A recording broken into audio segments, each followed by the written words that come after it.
2017 കാലഘട്ടത്തിൽ ഒരു ബസ്സിനകത്തിരുന്ന് ഞാൻ എഴുതി ട്യൂൺ ചെയ്ത പാട്ടാണ് ഞാനിപ്പോൾ പാടിയത്. അതിൻ്റെ മുഴുവനും പാടാൻ എനിക്ക് സമയമില്ലാത്തത് കൊണ്ടാണ് ഞാൻ 2 ലൈൻ പാടി അവസാനിപ്പിച്ചത്. 2017 മാർച്ച് മാസത്തിൽ ഞാൻ സൗദി അറേബ്യയുടെ ദേശത്തായിരിക്കുമ്പോൾ ദൈവത്തിൻ്റെ പരിശുദ്ധാത്മാവ് ഈ ദേശത്തെക്കുറിച്ച് എന്നോട് സംസാരിച്ചു. ഈ ദേശത്ത് ഒരു സുവിശേഷ യോഗം നടത്തുവാൻ ദൈവം എന്നോട് അരുളപ്പാട് അറിയിച്ചു. ഹൃദയോട് പ്രാർത്ഥിക്കുവാൻ കർത്താവ് എന്നെ സഹായിച്ചു. എന്നാൽ എനിക്ക് മുഖാന്തരമൊരുക്കി.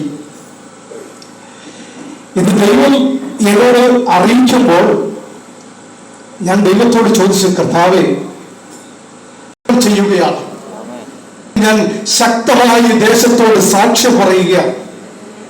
എന്റെ മുന്നിൽ വഴികളൊന്നുമില്ല, തമ്പുരാൻ എനിക്ക് വേണ്ടി വഴികളെല്ലാം തുറന്നു തന്നു. എന്റെ സ്നേഹിതനായിരിക്കുന്ന ഇപ്പോൾ കാക്കയെ കരുതിയിട്ടുണ്ട്. ശേഷം ഇങ്ങനൊരു പ്രോഗ്രാം ഇവിടെ നടത്തുവാൻ ഈ ദേശത്തല്ലോ, സുവിശേഷമല്ലേ, ശക്തമായി തുടങ്ങിക്കോളാൻ പറഞ്ഞു. അവരുടെ ശക്തമായ ഒരു പിന്തുണ എനിക്കുണ്ടായിരുന്നു. സ്തോത്രം. അതിനെ ഞാൻ അറിയിക്കുന്നു. പോസ്റ്റ് അടിക്കാനും അതെല്ലാം കൊണ്ടുവയ്ക്കാനും ഈ ഫുഡ്, അതായത് ഞങ്ങൾ കുറച്ചു പേർക്ക് ദേവദാസന്മാർക്കൊക്കെ വന്നവർക്ക് എന്തെങ്കിലും പ്രശ്നം വലിയ പ്രശ്നമായി മാറിയേക്കാണല്ലോ എന്ന് ചോദിക്കുമ്പോൾ ഒന്നും ഭാരപ്പെടണ്ടെന്ന് പറഞ്ഞ് തൻ്റെ വണ്ടിയിൽ കുറേ വിറകുണ്ട് എൻ്റെ വീടിൻ്റെ മുറ്റത്തുകൊണ്ടിട്ട്. സ്വത്രം. എൻ്റെ നാമത്തിൽ ഒരു ഗ്ലാസ് വെള്ളം പ്രതിഫലം തരുന്ന ദൈവം ഇന്ന് രാത്രി നമ്മുടെ നടുവിലുണ്ട്. എൻ്റെ സഹോദരങ്ങളോടൊക്കെ എൻ്റെ മോൻ്റെ ഭാര്യ എന്നോട് പറഞ്ഞു, കൊച്ചാ ഞാൻ ഉറപ്പായിട്ട് വരും, ആരും വന്നില്ലെങ്കിൽ ഞാൻ വരുമെന്ന് പറഞ്ഞു. കാരണം ആ എല്ലാം ക്രമീകരണങ്ങൾക്കാരായിരിക്കുന്ന ദേശവാസികളോട് പറയുക, ദൈവത്തിന്റെ സന്നിധിയിലേക്ക് മടങ്ങി വരാൻ, കടന്നു വരാൻ മനസ്സ് വെച്ചാൽ എന്റെ കർത്താവിനെ ഞാൻ ഉയർത്തുന്നത്. സ്തോത്രം. അതാണ് ഏറ്റവും വലിയ സാക്ഷ്യം എന്ന് പറയുന്നത് എനിക്ക്. അല്ലാതെ എനിക്ക് ബാങ്കിൽ ഡിപ്പോസിറ്റ് ഉള്ളതോ എനിക്ക് നല്ല വീട് കിട്ടുന്നതോ ഒന്നുമല്ല.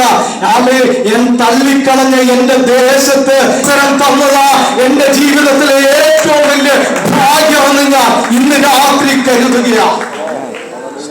കാര്യങ്ങളെല്ലാം നടത്തി തന്ന് എൻ്റെ അമ്മച്ചിക്കും എൻ്റെ ഭാര്യയ്ക്കും എൻ്റെ കുഞ്ഞുങ്ങൾക്കും ദൈവനാമത്തിൽ ഞാൻ നന്ദി അറിയിക്കുക ഇന്ന് രാത്രിയിൽ. സ്തോത്രം.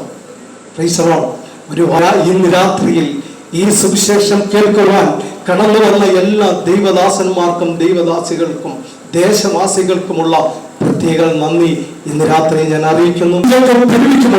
പ്രത്യേക നന്ദി അറിയിക്കുകയാണ്. ദൈവസന്നിധിയിൽ താണിരിക്കുന്നു. സർവശക്തനായ ദൈവം എല്ലാവരെയും ധാരാളമായി അനുഗ്രഹിക്കട്ടെ എന്ന് മാത്രം പറഞ്ഞുകൊണ്ട് ദൈവസന്നിധിയിൽ ഇരിക്കുന്നു. ദൈവം അനുവദിച്ചാൽ, ദൈവഹിതമായാൽ, കർത്താവിന്റെ വരവ് താമസമെങ്കിൽ ഇങ്ങനൊരു യോഗം ഇവിടെ നടത്തുവാൻ ഞാൻ ദൈവത്തോട് പ്രാർത്ഥിക്കുകയാണ്. നഷ്ടപ്പെട്ടുകൊണ്ടിരിക്കുന്ന, നശിച്ചു പോയിക്കൊണ്ടിരിക്കുന്ന ആമേൻ ദൈവസന്നിധിയിൽ താണിരിക്കുന്നു. സർവശക്തനായ ദൈവം എല്ലാവരെയും അനുഗ്രഹിക്കട്ടെ. തുടർന്നുള്ള ശുശ്രൂഷകൾക്കായി കർത്തദാസനെ ഭരമേൽപ്പിക്കുകയാണ്. വീണ്ടും നമ്മുടെ കണ്ണുകളുടെ ദാസൻ സുരേഷ് ദാസനും കുടുംബത്തെയും ഓർത്തുകൊണ്ട് നമുക്ക് ദൈവസന്നിധിയിൽ പ്രാർത്ഥിക്കാം. ഇന്ന് രാത്രി സംസാരിച്ച കർത്താവിന്റെ ദാസനെ ഓർത്തുകൊണ്ട് ദേശത്തോട് മുടക്കിയ ദൈവശബ്ദം